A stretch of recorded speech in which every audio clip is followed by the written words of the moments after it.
షిరిడీ క్షేత్రము, సాయిబాబా యొక్క రూపురేఖలు, గౌలిబువా గారి వాక్కు, విఠల దర్శనము, క్షీరసాగరుని కథ, దాసగను ప్రయాగ స్నానము, సాయిబాబా యోని సంభవము, షిరిడీకి వారి మొదటి రాక, 3 బసలు, యోగీశ్వరుల కర్తవ్యం.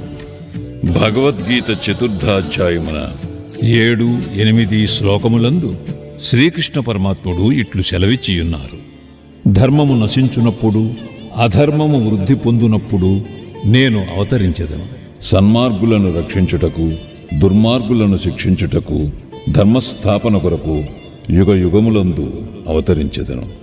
ఇది ఏ భగవంతుని కర్తవ్య కర్మ. భగవంతుని ప్రతినిధులకు యోగులు, సన్యాసులు అవసరం వచ్చినప్పుడెల్లా అవతరించి ఆ కర్తవ్యమును నిర్వర్తించెదరు.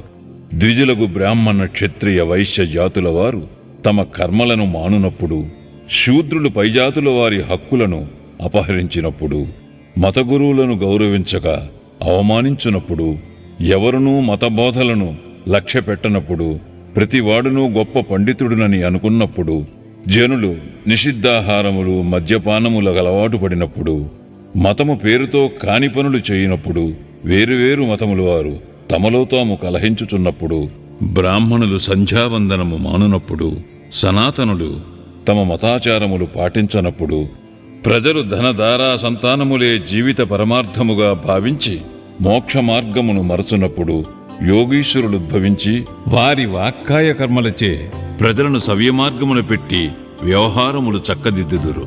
వారు దీపస్తంభముల వలె సహాయపడి మనము నడువవలసిన సన్మార్గమును, సత్ప్రవర్తనమును నిర్దేశించెదరు. ఈ విధముగానే నివృత్తి, జ్ఞానదేవు, ముక్తాబాయి, నామదేవు, జానాబాయి, గోర, గోణాయి, ఏకనాథుడు, తుకారాం, నరహరి, నర్షిభాయ్, సజన్కా సాయి, సాంవతమాలి, రామదాసు మొదలుగా గల యోగులను తదితరులను వేరువేరు సమయములందు ఉద్భవించి మనకు సవ్యమైన మార్గమును చూపిరి. అట్లే సాయిబాబా కూడా సకాలమందు షిరిడీ చేరిరి. పవిత్ర షిరిడీ క్షేత్రం అహ్మద్నగర్ జిల్లాలోని గోదావరి నది ప్రాంతములు చాలా పుణ్యతమములు. ఏలయన అచ్చట అనేక యోగులు ఉద్భవించిరి, నివసించిరి. అట్టి వారిలో ముఖ్యులు శ్రీ జ్ఞానేశ్వర్ మహారాజ్.